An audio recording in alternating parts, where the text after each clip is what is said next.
The biggest thing for me is, if you have Facebook, like, you hear all these people talking about Kavanaugh and Ford, and it's like, oh, it's 35 years later, she never said anything.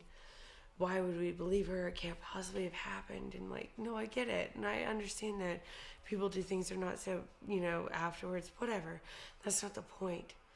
What they're validifying in the news is that a woman cannot come forward years after an experience when all of a sudden she realizes maybe what I have to say can affect how every other woman will be treated or will be viewed or what she's legally allowed to do.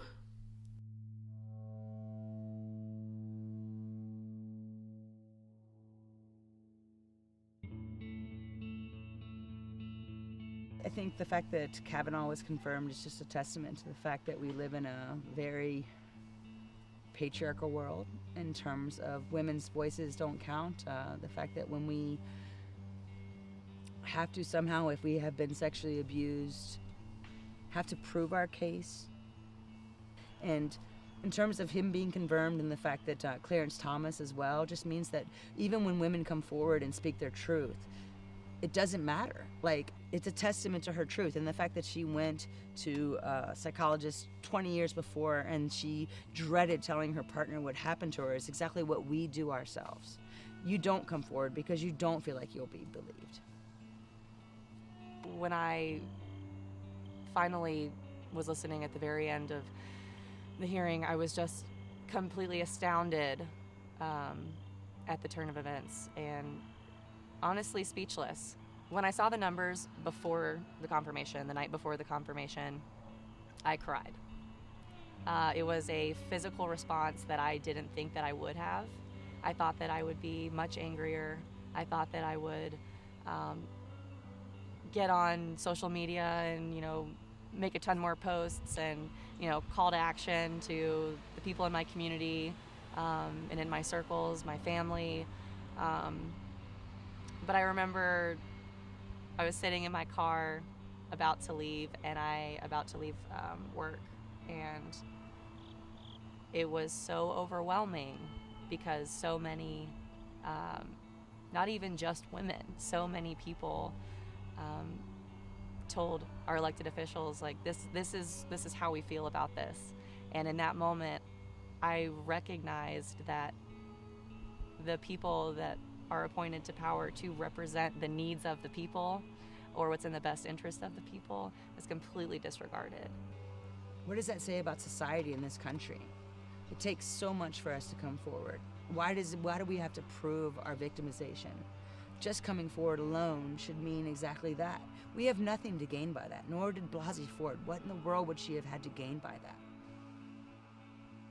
When do we start believing women? When is it enough? When do we lower the bar on accusation?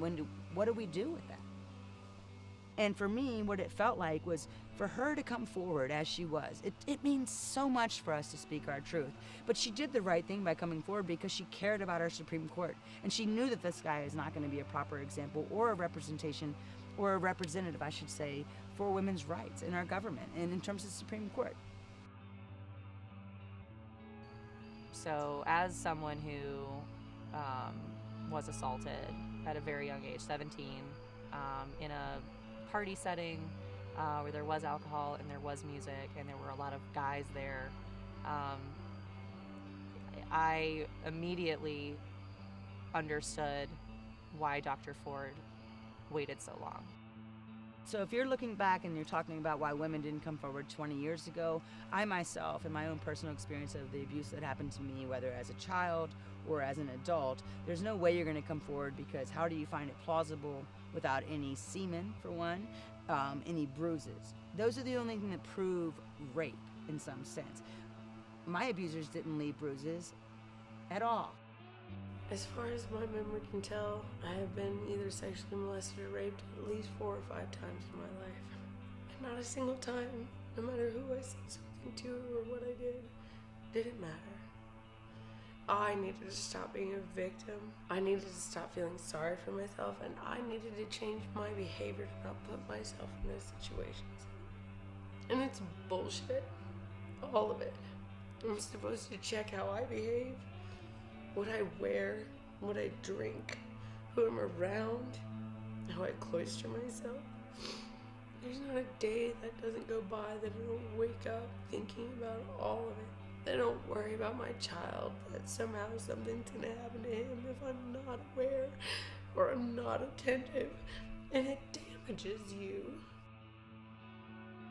So after the Kavanaugh confirmation, there's been a lot of questions of what do we do next? Don't just watch Fox News, don't just watch CNN or even only listen to NPR. You have to be able to have such a well-rounded idea of what's going on and pay attention, basically. Vote, get loud, educate yourself, communicate with your community, get angry, burn shit down.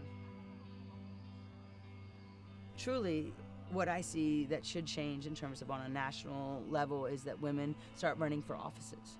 So when I went to therapy years ago when I was in college to deal with what had happened to me as a young kid with the sexual abuse, I'd been seeing her for about a year and a half, and I came in one day, and like you do if you've had therapy and you feel like you've dealt with it, and if you're proactive in the way that you see therapy, I came in and she said, you know, Heather, how are you feeling today? And I said, I'm good, you know. I didn't really know what to talk about, and she said, do you feel like we're good? I mean, do you feel like we've helped you with, you know, your sexual abuse? And I said, I do. I really feel like, you know, I'm done.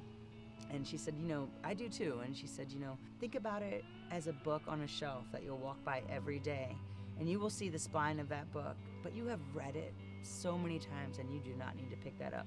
And again, it will always be there in your life. It will never go away what happened to you, but you do not have to pick it up.